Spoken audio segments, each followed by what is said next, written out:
My name is Andrea Yarbrough. I most closely identify as being a connector, and that I really enjoy connecting people to places and spaces. I work primarily with wood, and I have a curatorial practice that really looks at exhuming the invisibility of care for Black women. I was born on the south side of Chicago, raised primarily in Inglewood, and I'm currently a resident of Woodlawn. This project is called Collective Steps. It looks at undertold stories about Black women who have played roles as art administrators, and also within the political space in Chicago. I want my work to always be centered around Black women, around undertold stories, and really kind of excavating the archive. I came across a woman named Fern Gayton, who had a 50-year career as a social worker, as a young person organized under the International Youth League. And she also served as Southside Community Arts Center's president for 10 years. And she's a name that is fairly unknown. I also really want to think about how Black women extend domestic spaces into political spaces.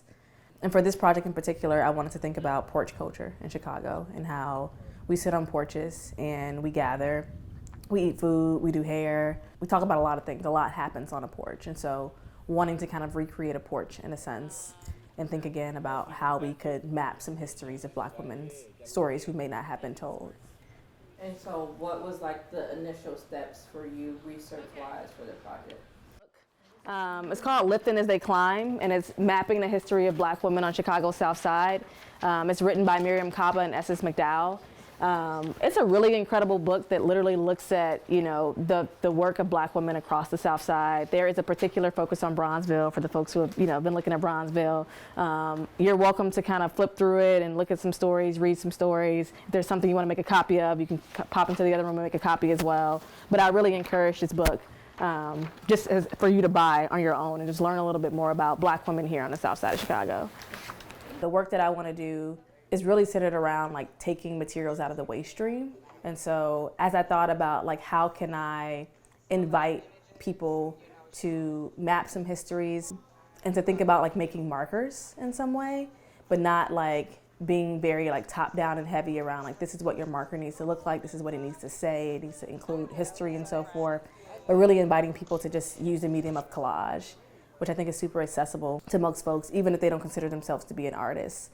And then taking images and text, taking maps that I had been collecting and repurposing the whiteboards in particular to use as a canvas for a collage to go back onto the metal carts that are being deconstructed and reconfigured into a new form.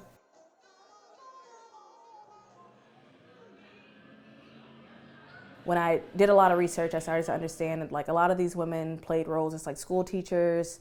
They were in the education system in some way. They may have been social workers. And so I wanted to find materials that connected to that and was introduced to Creative Chicago Reuse Exchange, which is a space that houses a lot of the old CPS furniture, books, and that takes in a lot of donations as well.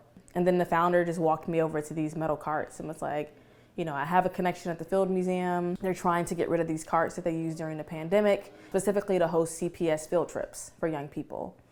And I realized then like, oh, I could like literally build a porch out of these or at least steps out of these. And so I connected with the Field Museum and, they were very gracious and handed them over to me. And then just started deconstructing things from there. I think that the way that I work is like, take it apart to put it back together, to like understand what pieces and materials you have and how they can be used in different forms. And so the way that I see the work is that it can live in many different iterations and that it will continue to grow and evolve and be built on by other people. I think I'm just like trying to think about like, again, like how do you take everyday materials and turn them back into something else in like a new shape and form. So even all the pieces that have been taken off, the hope is to reuse them in some other type of sculpture as well.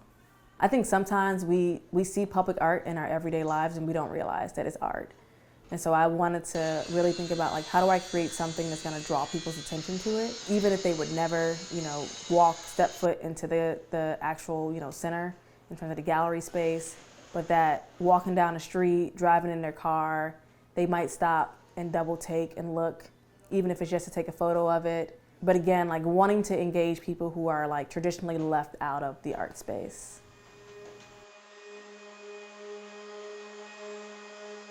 The color is a sky bluish color that is within this lineages of what they call blue paint.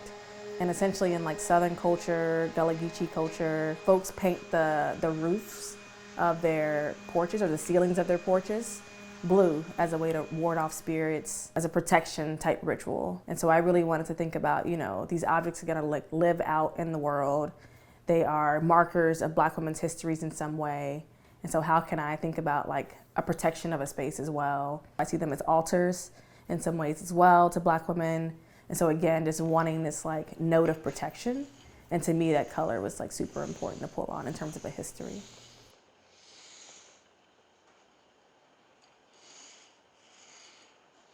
You know, I think I've always thought of public art as an opportunity for people to see art and engage with art in their everyday lives outside of museums and galleries and institutional spaces. I think part of why I'm drawn to public art is because it does not necessarily live within a space, and you don't have to feel like you have to dress a certain way or pay an admission fee, or you have to have like a certain background or knowledge to be able to interact with it and engage with it.